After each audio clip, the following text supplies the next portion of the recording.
नमस्कार, स्वागत है आपका भारत मौसम विज्ञान विभाग के दैनिक मौसम परिचर्चा में। और आज की हमारी परिचर्चा की जो मुख्य हाईलाइट है वो है कि एक हम देखेंगे हमारा दक्षिण पश्चिम मानसून है वो हमारा बिहार, पश्चिम बंगाल, उड़ीसा या दक्षिणी प्रायद्वीप के कुछ और स्थानों में कब तक आगे बढ़ेगा। दूसरा है कि जो हमारा पूर्वोत्तर भारत के राज्य हैं वहाँ पे जो भारी से अत्यधिक भारी वर्षा चल रही है उसमें अगले 2 दिनों के बाद वहाँ पे बारिश में कमी देखने को मिलेगी। और उसी के साथ जो है हमारा जो पूर्वी भारत उससे लगे हुए मध्य भारत में जो लू की स्थिति चल रही है उससे हमें कब राहत मिलने वाली है उसको भी हम देखेंगे। अगर हम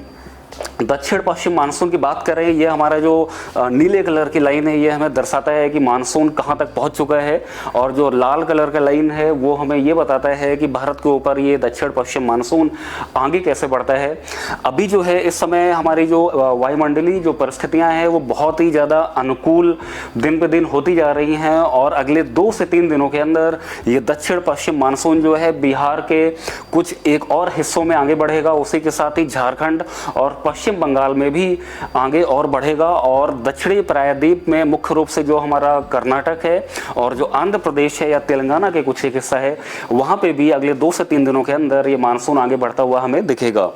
अगर हम पिछले 24 घंटे के ऑब्जर्व्ड वेदर के ऊपर एक नज़र मारें तो कल हमें यानी कि 20 जून को मुख्य रूप से हमें भारी से अत्यधिक भारी वर्षा जो है हमें उत्तर प्रदेश के एक आध स्थानों पे देखने को मिली है। मुख्य रूप से जो हमारा उत्तर प्रदेश का मध्य भाग है वहाँ पे उत्तराखंड में भारी बारिश हमें देखने को मिली है। दक्षिणी प्रायद्वीप के भी केरल में, तमिलनाडु में, कर्नाटक के आंतरिक हिस्से में और आंध्र प्रदेश के भी एक आध स्थानों पर भारी वर्षा हमें देखने को मिली है। अगर हम पूर्वोत्तर राज्यों की बात करें तो हमारा मेघालय, असम, त्रिपुरा और सब हिमालयन, वेस्ट बंगाल और सिक्किम के क्षेत्रों में भी भारी से अत्यधिक भारी वर्षा देखने को मिली है। वहीं पे जो हमारा सिक्किम है या असम का जो पश्चिमी हिस्सा है वहाँ पे हमें एक आध स्टेशन पे 20 सेंटीमीटर से भी ज़्यादा बारिश देखने को मिली है, जिसको कि हमने लाल कलर्स के सिंबल से दर्शाया हुआ है। वहीं पे जो हमारा पूर्वी उत्तर प्रदेश है वहाँ पे भी एक आध जगह पे हमें जो है बारिश 20 सेंटीमीटर से अधिक देखने को मिली है, जिससे लाल कलर से दिखाया गया है। अगर हम कल के अधिकतम तापमान की बात करें तो हमारा कल जो पूर्वी भारत है उससे लगा हुआ जो मध्य भारत का कुछ एक हिस्सा है वहां पे अधिकतम तापमान लगभग हमें 41 से 43 डिग्री सेंटीग्रेड देखने को मिला है इन सभी क्षेत्रों में, जिसको कि डार्क रेड कलर से दर्शाया गया है।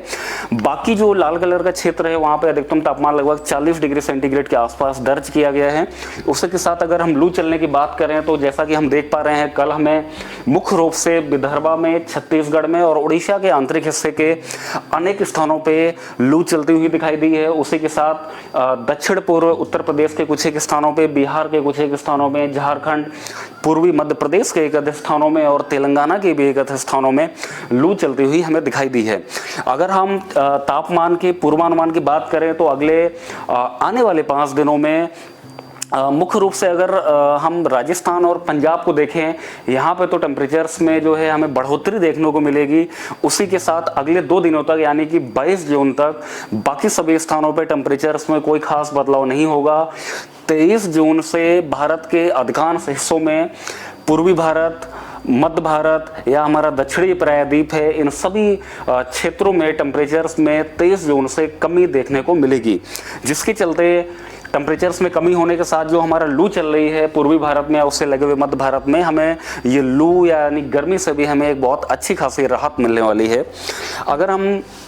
आज के मुख्य सिनॉप्टिक फीचर्स की बात करें तो जैसा कि हम देख पा रहे हैं कि हमारा जो साइक्लोनिक स्टॉर्म या चक्रवाती तूफान बिपरजॉय था वो गुजरात में टकराने के बाद हमारा राजस्थान से होते हुए अभी जो इस समय जो है वो उत्तर प्रदेश के मध्य भाग के ऊपर एक कम दबाव के क्षेत्र के रूप में देखा जा सकता है। और वहीं पे एक ट्रफ रेखा भी है जो हमारा पंजाब से होते हुए बिहार तक जा रही है, हरियाणा और उत्तर प्रदेश से होते हुए, जिसके चलते हरियाणा में, दिल्ली के आसपास के क्षेत्रों में, उत्तर प्रदेश में और बिहार के पश्चिमी हिस्से में काफ़ी ज़्यादा जगहों पे बादल छाए हुए हैं। कुछ एक स्थानों पे हल्की से मध्यम वर्षा भी चल रही है, जैसा कि सैटेलाइट पिक्चर्स में हम देख पा रहे हैं। वहीं पर जो हमारा मध्य भारत में एक ट्रफ रेखा है जो कि हमारे उत्तर प्रदेश से लेकर के विदर्भ तक जा रही है, और हमारा एक उड़ीसा के तट और आंध्र प्रदेश के तट के पास बंगाल की खाड़ी में एक सर्कुलेशन भी बना हुआ है। दक्षिणी प्रायद्वीप में एक हमारी मिडिल ट्रोपोस्फेरिक लेवल्स में शियर जोन बना हुआ है, जो कि हमारा केरल और तमिलनाडु से होते हुए गुजर रही है, जिसके चलते हम देख पा रहे हैं कि हमारा तमिलनाडु के अनेक स्थानों पे, रायलसीमा के अनेक स्थानों पे, आंध्र प्रदेश, कोस्टल आंध्र प्रदेश के कुछ एक स्थानों पे और केरल के भी एक आधे स्थानों पे बादल छाए हुए हैं। कुछ एक स्थानों पे हल्की से मध्यम वर्षा भी देखी जा रही है। अगर इन सभी सिनॉप्टिक फीचर्स के चलते हम भारी वर्षा की बात करें अगले आने वाले 5 दिनों में, तो जैसा कि हम देख पा रहे हैं, अगर हम उत्तर पश्चिम भारत की बात करें तो उत्तर पश्चिम भारत में अगले 5 ही दिन, मुख्य रूप से 21 तारीख को, 22 तारीख को, 23-24 तारीख तक कोई भी विशेष वेदर होने वाला नहीं है। हालांकि एक आध स्थानों पे हल्की वर्षा हमें देखने को मिल सकती है। 25 जून को जैसा कि हम देख पा रहे हैं, 25 जून को हमारा जो पूर्वी राजस्थान है वहाँ पे हमें भारी बारिश मिलने की संभावना है। उसी के साथ जो हमारा उत्तराखंड की अगर हम बात करें तो उत्तराखंड में 23 जून को, 24 जून को और 25 जून को भी हमें एक आध स्थानों पर भारी वर्षा देखने को मिलेगी। अगर हम मुख्य रूप से उत्तर प्रदेश की बात करें तो उत्तर प्रदेश में आज हमें एक आध स्थानों पर, मुख्य रूप से जो उत्तर प्रदेश का मध्य भाग है वहाँ पे हमें एक आध स्थान पे भारी वर्षा आज देखने को मिल सकती है, जिसके चलते हमने येलो कलर का वार्निंग आज दिया हुआ है। वहीं पे 22 तारीख को, 23 तारीख को और 24 तारीख को उत्तर प्रदेश में सिर्फ एक आध स्थानों पे हल्की से मध्यम वर्षा ही हमें देखने को मिलेगी। लेकिन 25 जून को आते आते उत्तर प्रदेश में एक बार फिर से हमें भारी वर्षा देखने को मिलेगी। अगर हम दक्षिणी प्रायद्वीप की बात करें तो दक्षिणी प्रायद्वीप में कर्नाटक के आंतरिक हिस्से में हमें आज भारी वर्षा एक आधे स्थानों पर मिल सकती है। इसके अलावा कोस्टल कर्नाटक में हमें 25 तारीख को और 24 तारीख को भारी वर्षा देखने को मिल सकती है। इसके अलावा दक्षिणी प्रायद्वीप के लगभग सभी स्थानों पे हल्की से मध्यम वर्षा ही हमें एक आधे स्थानों पर देखने को अगले 5 दिनों तक मिलती रहेगी। हालांकि जो कोस्टल आंध्र प्रदेश है वहाँ पे अगले ही 5 दिन अलग अलग स्थानों पर एक आध जगह हमें भारी वर्षा मिलने की संभावना बनी रहेगी। मध्य भारत की अगर हम बात करें तो मध्य भारत में अगले 3 दिनों तक यानी कि 23 जून तक कोई विशेष वेदर होने की संभावना नहीं है। 24 जून से मध्य भारत में बारिश में बढ़ोतरी देखने को मिलेगी, जिसके चलते हमें पूर्वी मध्य प्रदेश, विदर्भ और छत्तीसगढ़ में भारी वर्षा 24 जून और 25 जून को एक आध स्थानों पर देखने को मिल सकती है। मध्य भारत के साथ साथ जो हमारा महाराष्ट्र का स्टेट है और उससे लगा हुआ जो कर्नाटक का इलाका है वहां पे भी हमें 24 जून से बारिश में बढ़ोतरी देखने को मिलेगी, जिसके चलते हमने और येलो कलर का वार्निंग दिया हुआ है। यानी कि 24 और 25 जून को हमें मुख्य रूप से कोंकण में, गोवा में, कर्नाटक के उत्तरी हिस्से में एक आध स्थानों पे भारी बारिश हमें मिल सकती है। अगर हम पूर्वी भारत की बात करें तो पूर्वी भारत में जैसा कि हमने अभी भी देखा है कि वहां पे अगले 2 से 3 दिनों में मानसून पहुंचने वाला है। बिहार के कुछ एक और स्थानों पे, झारखंड और पश्चिम बंगाल के स्थानों में, तो वहां पे हमारे पूर्वी भारत में बिहार, झारखंड और उड़ीसा जो है और पश्चिम बंगाल भी है, वहां पे अगले ही 5 दिन हमें अगले लगभग 3 या 4 दिनों तक एक आध स्थानों पे भारी वर्षा हमें देखने को मिलती रहेगी। हालांकि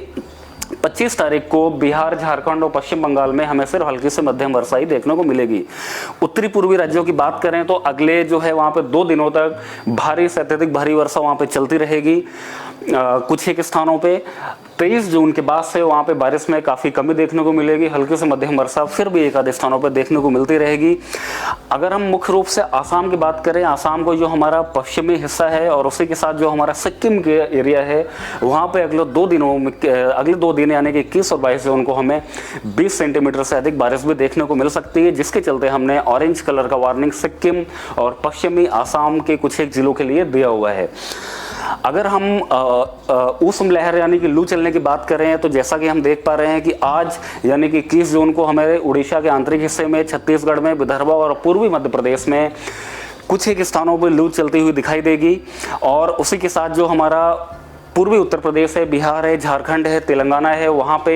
एक आध स्थानों पे हमें लू चलती हुई देखने को मिल सकती है। 22 जून की अगर बात करें तो 22 जून को सिर्फ जो है हमें पूर्वी मध्य प्रदेश, विदर्भ और छत्तीसगढ़ के ही एक आध स्थानों पर लू चलती हुई दिखाई देगी। 23 जून से इन सभी क्षेत्रों में यानी कि पूरे के पूरे पूर्वी भारत, मध्य भारत, उसके आसपास के क्षेत्रों में टेम्परेचर्स में एक अच्छी खासी गिरावट देखने को मिलेगी। लू चलने की संभावना लगभग समाप्त हो जाएगी, यानी कि हमें एक बहुत ही गर्मी से राहत मिलेगी। इसीलिए हमने 23 जून, 24 और 25 जून को लू चलने के लिए यानी कि उष्ण लहर के लिए कोई भी वार्निंग नहीं दिया हुआ है। मौसम की और अधिक जानकारी के लिए आप हमारी IMD की वेबसाइट पर विजिट कर सकते हैं। उसी के साथ हमारे फेसबुक पेज, हमारे यूट्यूब चैनल और हमें ट्विटर पे फॉलो कर सकते हैं। धन्यवाद।